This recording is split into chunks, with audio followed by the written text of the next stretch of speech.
fiery horse with the speed of light, a cloud of dust, and a hearty hi-yo silver, the Lone Ranger.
With his faithful Indian companion Tonto, the masked rider of the plains led the fight for law and order in the early western United States.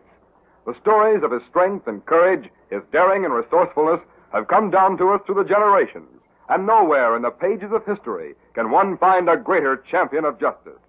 Return with us now to those thrilling days of yesteryear. From out of the past come the thundering hoofbeats of the great horse Silver. The Lone Ranger rides again. One, Silver! Let's go, big fellow! Hail Silver! Hoy!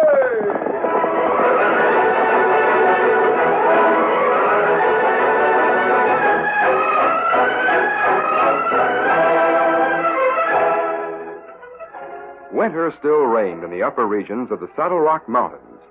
Snow lay deep above the sheer rocky sides of Cedar Pass. It was all in direct contrast to the warm spring sunshine that flooded the valley and the town below. Hamlin was the typical western small town. The usual twin row of buildings fronted its single main street, where hitch racks were crowded and cowpokes lounged under wooden awnings. In fact, the citizens were wholly unprepared for the advent of Angus McDonegal. Oh, you ugly, misbegotten beastie! Ho, ho! A very tired mule obeyed his insulting command, and a moment later, a dour and stocky gentleman with twinkling blue eyes dismounted unhurriedly. It was Mr. McDonegal's unusual costume that first attracted attention. The miner's shirt, the heavy boots, were common enough sights in Hamlin. But bare legs and hairy knees weren't common. Neither was the bright-colored Highland kilt that hung precariously above them. Well, I'll be... Look! There's an hombre wearing skirts! Yippee! Come on, boys! Apparently, Angus was oblivious to these comments as he began to blow vigorously into a tube attached to the pig-shaped tartan bag that he held beneath one arm. The bag was soon inflated, and out of it jutted sundry beribboned pipes. And out of these, with no warning, suddenly came the strangest sounds ever to echo through Hamlin. Soon half the town was gathered around Angus McDonegal. Who is it? Angus McDonegal. He's a prospector. Comes into town every 2 or 3 months. Yeah, but I never saw him rigged out like this before. What's that thingamajig he's blowing into? I don't know. Sounds like a passel of wildcats to me.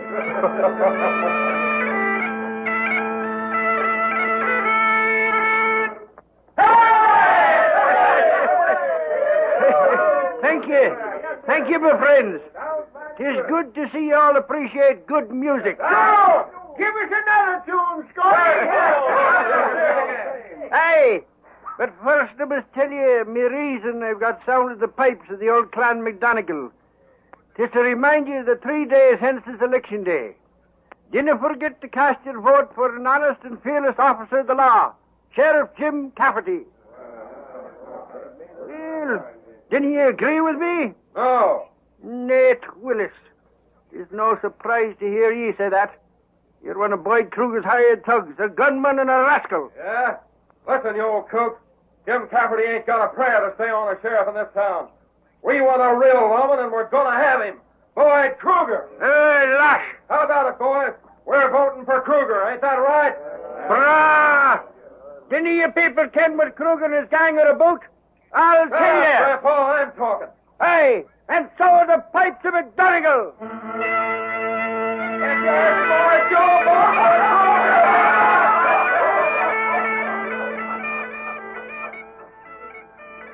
McDonigal's pipes were heard in another part of Hamlin, in the kitchen of a small house at the edge of town, where Sheriff Jim Cafferty and his wife, Nora, were eating their midday meal. You hear that, Nora? Well, what, Jim? Well, sounds like... Well, it is.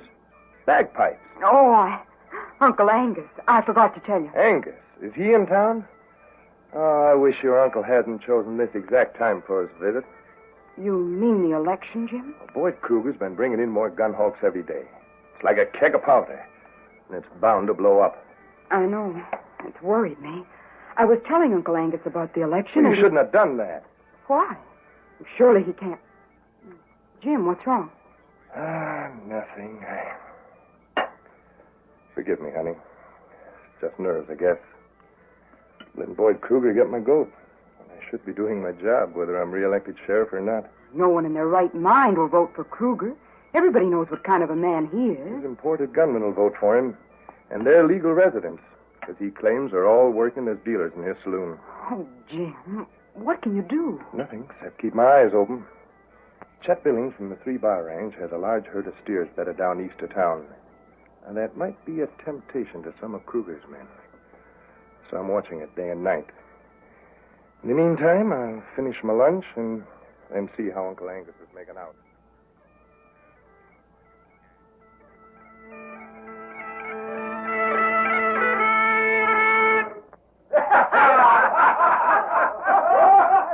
There, my good man, is what decent people think a speech is about Boyd Kruger. Why, you... Wait a minute. There's a mud puddle in the middle of the street. Dip the old coot into that. Good idea, Yuba. Come on. No, the point of the whole thing is this. A vote for Cafferty is a vote for law and order. A vote for Boyd Kruger means skullduggery, murder, and graft. Need to say more. Now, you loco Scotsman. Because I'm going to stop your yapping right now. Lush, is that ignorant gunman, Nate Willis. Yeah? Aye. Only a man with nae brains calls a Scotsman a Scotchman. No matter how you say it, Grandpa, this is the way it feels. Grab him, Yuba. Hey, you! Get behind him. Now, give him a shot. Go on. Use your foot, mate. Kick his teeth in. Yeah, I'll put You not kick, old fella. Well, look who's honing in. A redskin. Get away from here, Injun, before you get hurt. No, I'll not like. I guess we got 2 of them to clean up on. How about it, Nate? Sure. Let's put him where the Scotchman is. Come on.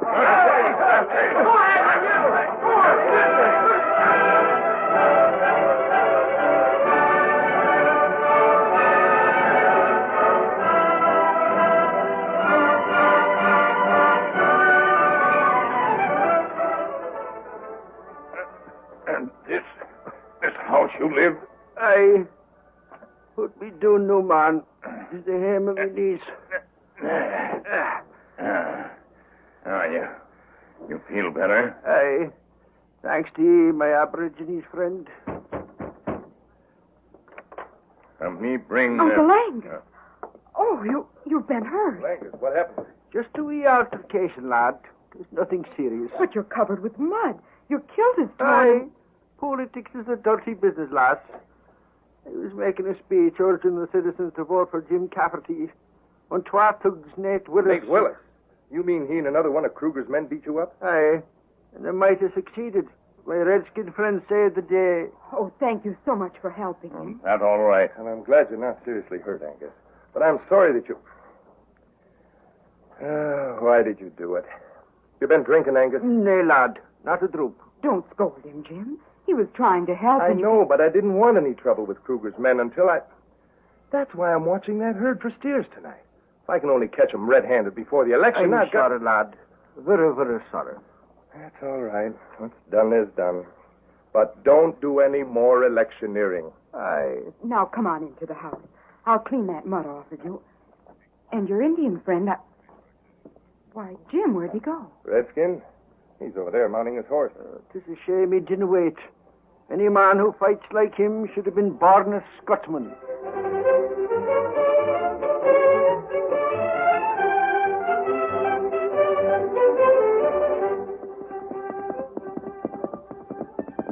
What's got a fella? Oh. Been gone a long time, Tonto. Did you get the supplies? Me bring him. Oh, good. Tonto meet old feller in town. Him get in fight. Me help him. Never see fella like him before. What do you mean, Tonto? Well, him wear skirt like squaw. Blow into big bag that make noise like coyote with leg cotton trap. Me not savvy. You must have run into a Scotsman playing a bagpipe. Who is he, do you know? Me take him home to sheriff's house. Hear about plenty trouble. Town full of crooks. Lawman plenty worried. Him say maybe them try to steal cattle tonight. Big herd east of town. I've heard something about the situation here in Hamlin. Boyd Kruger's running for sheriff against Jim Cafferty. He's probably imported a lot of outsiders to force the election his way. That right? I didn't intend to stay very long here in the valley. But we'll wait over until tomorrow anyway. Sheriff Cafferty may need some help tonight.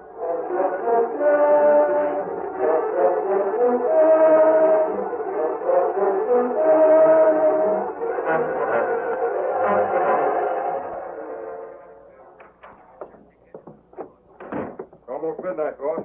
We got the boys together. We're ready to ride. All right. Now, do you think you and Yuba and 4 other gun hands could cut a few steers out of that 3-bar herd without getting your other eye blacked? Oh, boss, I've told you a dozen times what happened this afternoon wasn't our fault. That redskin sneaked up behind us, and he must have been swinging a tomahawk. That's not the way I heard it. All right, cut out those steers. And keep your eyes open for redskins. All right. Come on, straddle your broncs. We got work to do.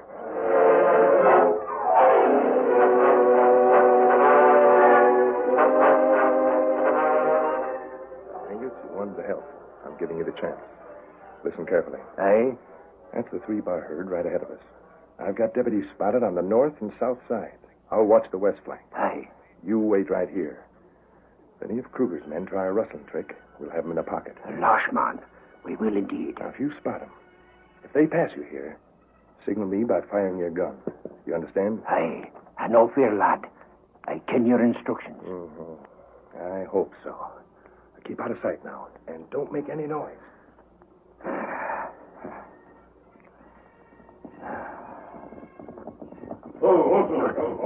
Whoosh. It can't be. But perhaps it is. I'll hold my gun ready. Me think maybe. He must have it. What's wrong? Behind rock. Me see old fella. How? Lush, man. You're the Aborigines. He gave me a turn. Who's the man with you? He's wearing a mask. A thug, an outlaw. No, put down your gun. I'm a friend of Tonto's. He told me all about you. That's right. What? I didn't ken your mask.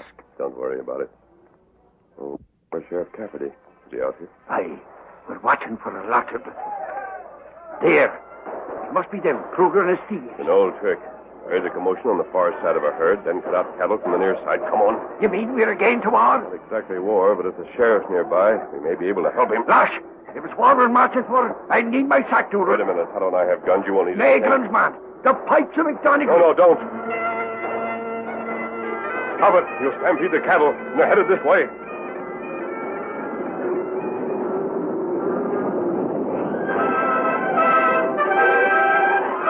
The curtain falls on the first act of our Lone Ranger story.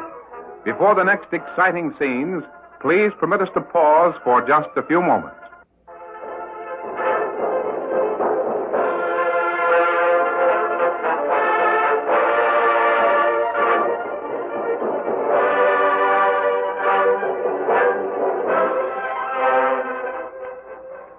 Now to continue our story. As the stampeding cattle bore down upon them, the Lone Ranger realized that the only chance for escape was to reach their horses quickly. Whoosh! There must be a million of those longhorn beasties. It'll seem like that, Memmy, if they trample us. They've got to run and run fast. Come on. Poor, just many a day Don't since talk, I've hurry. seen... Steady, easy, Silver. Here, give me your hand. Hey, Look, there you are. Come on, Silver.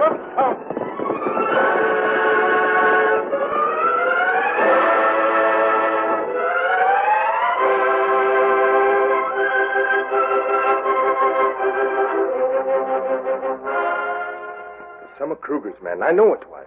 They came in from the south and started to cut out some steers. We could have cornered them. But right at that critical moment, your bird-brained Uncle Angus began blowing his bagpipe. Oh, Jim. So the herd stampeded, the rustlers skinned out, and I lost my last chance to get something on Kruger before the election. Uncle Angus, what happened to him? I don't know. Like as not, he's still running. Oh, I'm so sorry, Jim. I'm sure he didn't do it on purpose. And it's the first time in history a bagpipe ever played by itself. And I hope it's the last.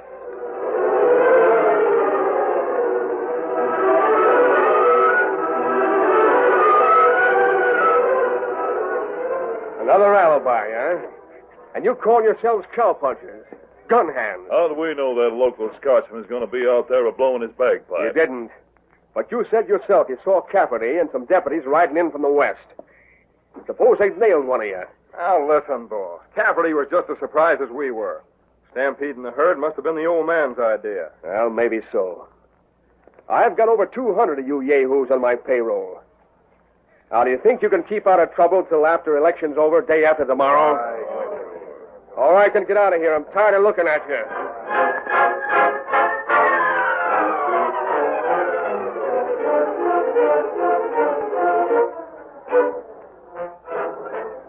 There's no doubt about it. You saved my life, man, and I'll be forever indebted to you. No, Angus. Todd and I were saving our own lives as well as yours. It was the excitement. When I heard the gunfire, I thought I was back at the old regiment in the Highlands. We always marched into battle with the scare of the pipes. I'm afraid this was a different kind of battle, Angus. Aye. And though I've disgraced myself with my niece and her husband, the sheriff. Oh, it was an accident. I'm sure they'll forgive you. Ah, nay. Poor man is at the mercy of Kruger and his thugs. How many men has Kruger brought into town? Over 200. He'll win the election because every one of the rats will vote for him. Yes, that's true. Aye. It would be a sad day for the town of Hamlin. If only there were some way to drive out the rats. Driving out two-legged rats is not as easy as a... Wait a minute, Angus.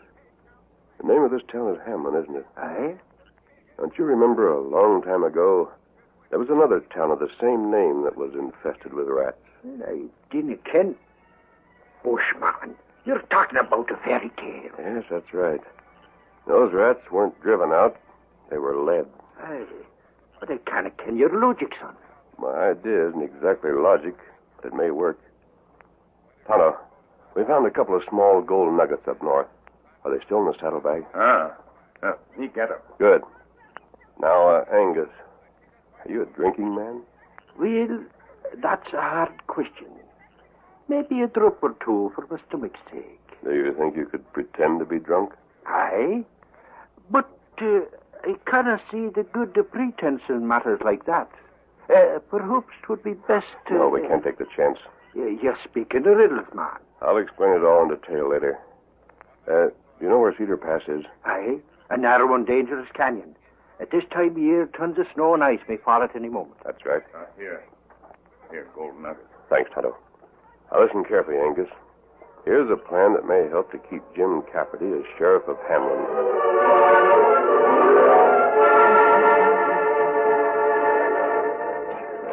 It was late the following afternoon when Angus McDonegal entered the Palace Saloon in Hamlin. His entrance was quiet enough, but his actions demanded attention. Whoosh, lads! Pay yourselves to the bar. The drinks are on me.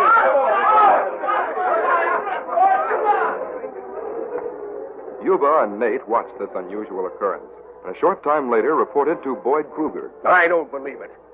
Nobody's mined any gold in the Saddle Rocks for over 20 years. McDonegal's mined some. He's made a strike. The old gent's downstairs right now with a big bag full of nuggets. No, it can't be true. Listen, boss. Did you ever hear of a Scotchman letting gold nuggets fall on the floor and being too busy to pick 'em up? No, but I still... Unless he really had a gold mine? Well, suppose the old fool has made a strike. What of it? Nothing. Except me and the rest of the boys are going to trail him when he leaves town. If there's gold in those mountains, we can file claims, too. Don't forget you're all working for me. Drawing wages every day. Not the kind of wages we can make in a gold mine. But wait till the election's over. Then I don't care where you go. The old man's leaving town tonight. We got to follow him. We'll be back in time to vote tomorrow. Oh, it's too risky. I can't afford to have anything go wrong in the election. I need your votes. I've bought and paid for them. Stop worrying. We'll be back. And I might even stake a claim for you while I'm up there.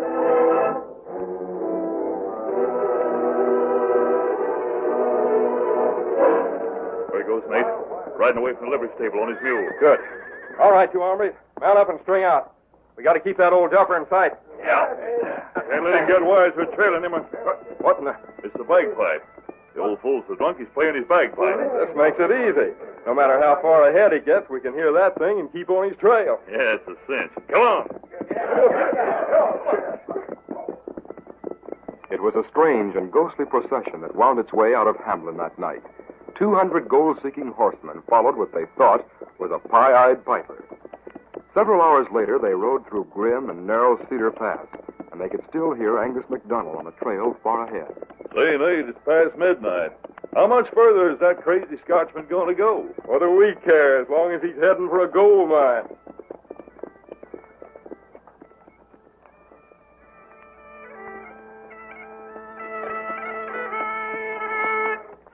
Finally, Angus stopped piping and stopped riding. Oh there. Oh. No, this is the spot where they said a rope would be waiting. I cannot... Aye, here it is. I can put it beneath my shoulders. There. And tug it a bit to signal the brave man above me. Ah, McDonagall, you've lived a long time and you're finally on your way up.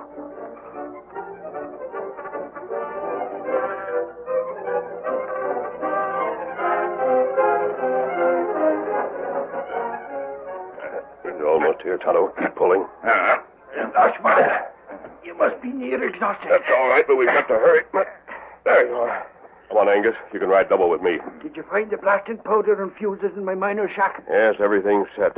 Providing we get back to the pass in time. Steady, Silver. Here, give me your hand. Thank you, man. Up you are. One, Silver. Get an up scout.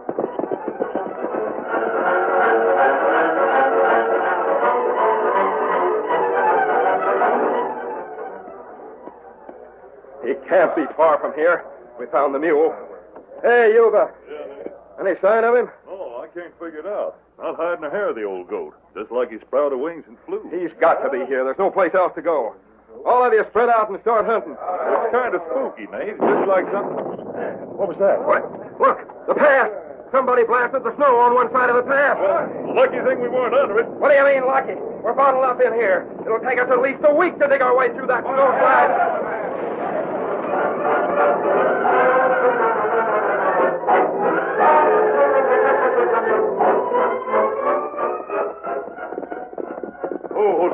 Scout, fella. Steady, big fella. Well, here we are, Angus. You're home. This is Cafferty's house. I just wondering if it's safe for me to go in. Oh, I'm sure it is. Didn't you recall? Jim was mighty angry with me. I stampeded the cat. I don't think he's angry anymore. You see, I stopped by here earlier this evening to see him. Jim wasn't in, but I talked to his wife and explained everything. Then I'll risk it. You still haven't told me your name, man. It isn't important. Ready, Tonto? Ready. Adios, Angus. One, Silver. Get up, Scout. Just strange and very confusing. Very, very confusing.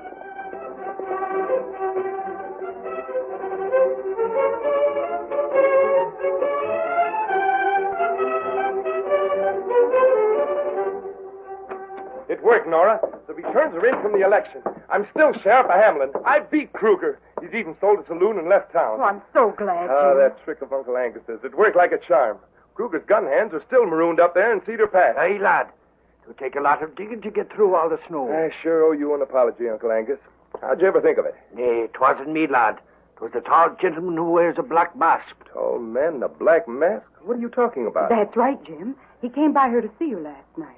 You were busy downtown, so he told me what Uncle Angus and he were going to do. There's nae doubt the man's a genius. Not since I left Scotland have I seen anyone like him. The way he handles his guns, the way he rides the white stallion. Wait a minute. Tall man wearing a black mask and who rides a white stallion. Well, that must be... You're right, Jim. Look, he gave me a silver bullet to prove it. Well, I'll be What's doggone. that? Silver bullet. Ah, that makes me sad. Very, very sad. Why, Uncle Angus? What do you mean? The man handles guns like a true Highlander. And he rides a horse like the finest cavalryman in the old regiment. I was hoping he was a countryman of mine.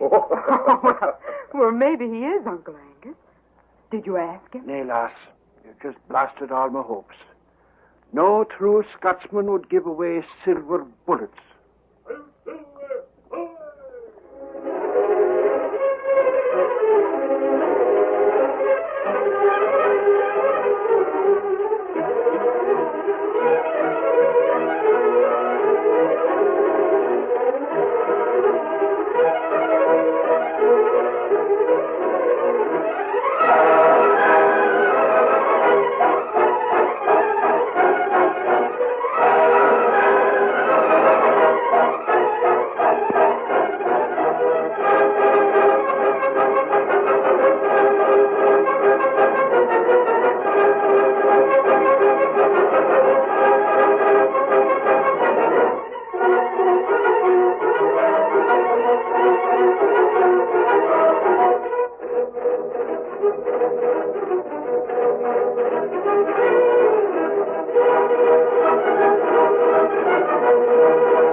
The story you have just heard is a copyrighted feature of the Lone Ranger Incorporated.